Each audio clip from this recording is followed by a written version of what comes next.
मोदी जी के नेतृत्व में चली इस सरकार ने और हरियाणा की 9.5 साल की सरकार पूर्व मुख्यमंत्री मनोहर लाल जी की वर्तमान मुख्यमंत्री हमारे आदरणीय नायब सैनी जी के नेतृत्व में जो चली, इस सरकार ने चाहे देश की बात करे, प्रदेश की बात करे, भेदभाव की राजनीति को खत्म करने का काम किया, तेरा मेरा की राजनीति को खत्म करने का काम किया। जो सरकारें पहले आती थी, नेहरू जी से लेकर के और डॉक्टर मनमोहन सिंह जी तक, उस सरकार के अंदर एक बात होती थी कि अगर कोई सरकार की योजनाओं पर पहला अधिकार है, देश में भी प्रदेश में भी, हुड्डा साहब की सरकार तक वो जो सरकारी योजनाओं का अधिकार किसका होता था? उन बड़े बड़े परिवार के लोगों का होता था। लेकिन ये सरकारें, मोदी जी की सरकारें और हरियाणा की सरकारें, इन्होंने आपके सारे अधिकार आपके हाथों में ला करके दिए। चौधरी रणजीत सिंह जी का इस पावन धरा पर स्वागत करता हूँ। माननीय मुख्यमंत्री जी, एक बात आपकी में डालना चाहता हूँ। कैसे मैं उजाला इस पावन धरा पर हमारे यशस्वी माननीय मुख्यमंत्री श्री नायब सैनी जी का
मुख्यमंत्री आदरणीय मनोहर लाल जी ने देने का काम किया।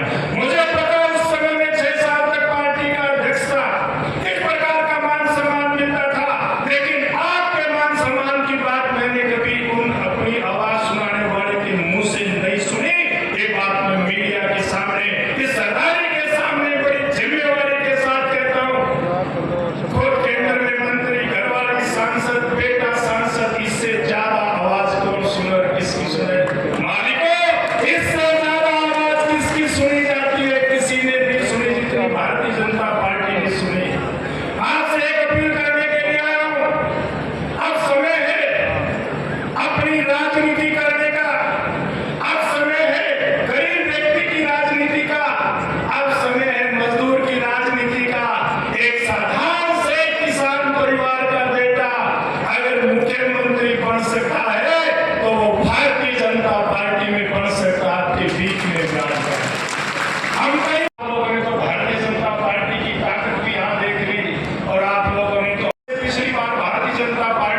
श्री राज सिंह जी सैनी, हमारे यहाँ से आपके पार्टी के अध्यक्ष हैं, राज्यसभा देश का सबसे बड़े सदन के मेंबर और अब सारे चुनाव को हरियाणा का प्रबंधन कमेटी का अधिकारी है सुभाष बराला जी, हमारे लोकल विधायक श्री कृष्ण बेटा जी, विधायक जी श्री सुरेंद्र